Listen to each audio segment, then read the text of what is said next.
বাংলাদেশের অন্যতম জনপ্রিয় একটি ৫ তারকা মানের হোটেল লা মেরিডিয়ান।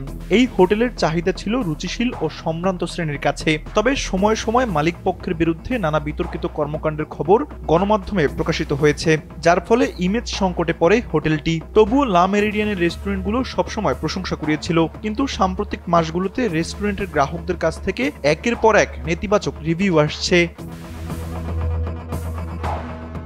সম্প্রতি ব্রিটিশ ব্রাঞ্চ নামে একটি অফার চালু করে লা মেরিডিয়ান কর্তৃপক্ষ। ব্রিটিশ প্রাতরাশ ও লাঞ্চের সমন্বয়ে তৈরি এই ব্রাঞ্চের দাম ধরা হয় ৯,৯০০ টাকা। নির্দিষ্ট ব্যাংকের ক্রেডিট কার্ডে একটি কিনলে ৩টি ফ্রি অফারও দেওয়া হয়। এই ব্রাঞ্চ উপভোগ করতে যান আরিফুল হাসান নামে এক বহুজাতিক প্রতিষ্ঠানের উচ্চপদস্থ কর্মকর্তা। তিনি তার পরিবার সহ ৭ নভেম্বর হোটেলটিতে গিয়ে ভয়াবহ অভিজ্ঞতার শিকার হন বলে ফেসবুকে একটি স্ট্যাটাস দেন।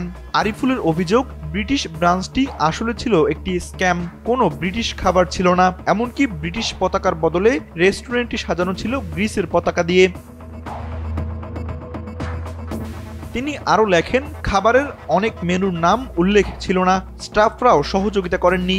স্যুপ ও অ্যাপেটাইজার ছিল নিম্নমানের, গ্রিল আইটেমগুলো ছিল কাঁচা ও ঠান্ডা, পাস্তা নষ্ট, সালাদ ছিল অপরিষ্কারভাবে সাজানো। তার পোস্টের নিচে আরও অনেকে একই ধরনের অভিজ্ঞতা শেয়ার করেছেন। একজন লিখেছেন, লা মেরিডিয়ানের হ্যালোউইন ফেস্টেও খাবারের মান ছিল ভয়াবহ।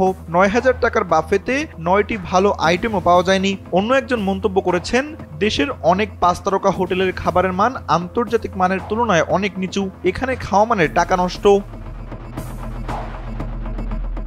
এ বিষয়ে লা মেরিডিয়ানের জনসংযোগ বিভাগের সদস্য তাসলিম আদিতা এনপিবি নিউজকে বলেন, আমাদের কাছে বিষয়টি এসেছে, আমরা সবসময় গ্রাহকদের মতামতকে গুরুত্ব দেই। কেউ অভিযোগ করলে সরাসরি তার সমাধানের ব্যবস্থা নেওয়া হয়। তিনি আরও জানান, অক্টোবর থেকে শুরু হওয়া ব্রিটিশ ব্রাঞ্চ নিয়ে অধিকাংশ গ্রাহক ইতিবাচক মতামত দিয়েছেন। হোটেল স্টাফদের আচরণ নিয়ে অভিযোগ উঠলে তাৎক্ষণিক ব্যবস্থা নেওয়া হয় বলেও জানান তিনি।